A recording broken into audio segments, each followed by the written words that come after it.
Gjysmë maturantët, të cilët në afatin e parë në qershor para 10 ditëve nuk u regjistruan në shkollat të mesme për vitin shkollor 2025-2026, do të kenë mundësinë e dytë për të regjistruar në paraqitjen e dytë elektronike këtë muaj, të hënën më 30 qershor.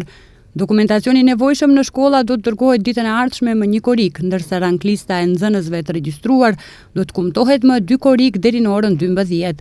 Sipas të dhënave të Ministrisë së Arsimit dhe Shkencës nga shkollat, për paraqitjen e dytë të qershorit, të lira janë 16.034 vende, 10.758 vende për mësim në gjuhën maqedonase, 4.781 në gjuhën shqipe, 474 në gjuhën turke dhe 21 vende të lira për mësim në gjuhën serbe.